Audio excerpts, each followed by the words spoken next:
வணக்கம். இன்றைக்கி கிட்டு சமையலில் நம்ம பார்க்க போகிற ரெசிபி ரொம்ப ருசியான ஒரு சன்னா மசாலா தான். இதுக்கு இந்த மட்டன் கோலாப்புரி மிக்ஸ் வந்து எடுத்திருக்கேன். ஸோ டிஃப்ரெண்ட்டான டேஸ்ட்டு கொடுக்கும் சன்னா கறிக்கு, அதுக்காக அதை எடுத்திருக்கேன். அதுக்கப்புறம் 2 வெங்காயம் இந்த மாதிரி நறுக்கி எடுத்துக்கணும். கைப்பிடி அளவுக்கு கறிவேப்பிலை, கொஞ்சமாக பூண்டு, 4 பச்சை மிளகா, கொத்தமல்லி கொஞ்சமாக நல்லா கழுகி எடுத்து அதுவும் ரெடி பண்ணி வச்சிடணும். சன்னா வந்து குக்கரில் போட்டு நல்லா வேக வச்சு எடுத்து வச்சிடணும். அது வேகிற நேரத்தில் நம்ம இது தாளிச்சிடலாம். கடாயில் எண்ணெய் விட்டு ஜீரகம், சோம்பு, கடுகு நான் போட மாட்டேன் மசால் குழம்புக்கு. சோம்பு, ஜீரகம், சாஹி ஜீரா கொஞ்சம் போட்டிருக்கேன். அப்புறம் கறிவேப்பிலை போட்டு வெங்காயம் போடணும். அதுக்கு முன்னாடி பட்டை, கிராம்பு, கசகசா இதெல்லாம் போடணும். போட்டு இதெல்லாம் நல்லா வதக்கணும். சன்னா நம்ம வேக வைக்கும்போது அதில் வந்து பிரியாணி லீஃப் போட்டு உப்பு, கொஞ்சம் தக்காளி, ஒரு தக்காளியும் அதிலே போட்டு வேக வச்சுருக்கேன். ஸோ இதில் வந்து இந்த பூண்டு மட்டும்தான் சேர்க்குறேன், இஞ்சி சேர்க்கலை. இஞ்சி பூண்டு பேஸ்ட்டு கடைசியாக சேர்த்துக்கலாம். பூண்டு மட்டும் சேர்க்கும்போது இந்த மாதிரி சேர்க்கும்போது குழம்புக்கு வந்து நல்ல ஒரு வாசனை கொடுக்கும், டிஃப்ரெண்ட்டான டேஸ்ட்டு கொடுக்கும். எப்பவும் ஒரே மாதிரி சன்னா கறி பண்ணாமல் இந்த மாதிரி டிஃப்ரெண்ட்டான மசாலா பவுட்ரு யூஸ் பண்ணி இப்படி பண்ணுனா ஒரு சப்பாத்திக்கு இது ரொம்பவே நல்லாயிருக்கும். ஸோ அதனால தான் இன்றைக்கி நான் இந்த மாதிரி பண்ணுறேன். ஸோ இந்த பூண்டெல்லாம் வதங்கினதும் அந்த 2 வெங்காயம் நறுக்கி வச்சுருக்கிறதும் போட்டு கொஞ்சமாக உப்பு போட்டு நல்லா வதக்கி எடுக்கலாம்.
இப்போது இந்த வெங்காயம் வதங்கி வந்திருக்கும். அதுக்குள்ளால நம்ம குக்கரில் இருக்கிற சன்னாவை ஓப்பன் பண்ணி எடுத்துட்டு இந்த சன்னாவை வந்து ஒரு நல்ல மத்து வச்சு நல்லா ஸ்மாஷ் பண்ணி எடுக்கணும். தக்காளி, ஒரே ஒரு தக்காளி நான் அப்படியே போட்டிருக்கேன்.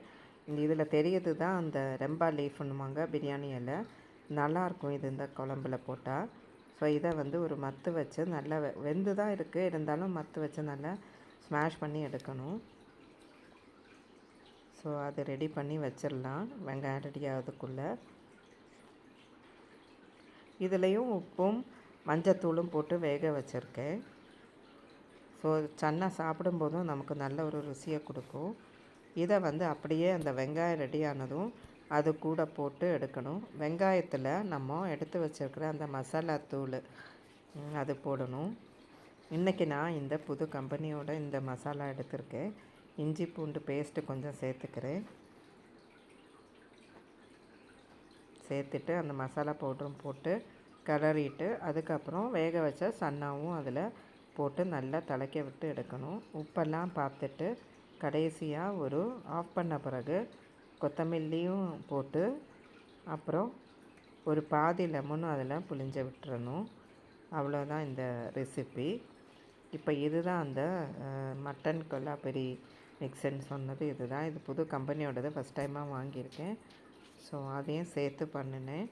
ஸோ இந்த குழம்பு வந்து அவ்வளோ ருசியாக இருந்தது சப்பாத்திக்கு. கண்டிப்பாக நீங்களும் இந்த வீடியோ பார்த்து என்ஜாய் பண்ணிவிட்டு பண்ணி பாருங்கள். தேங்க்ஸ் ஃபார் வாட்சிங் திஸ் வீடியோ.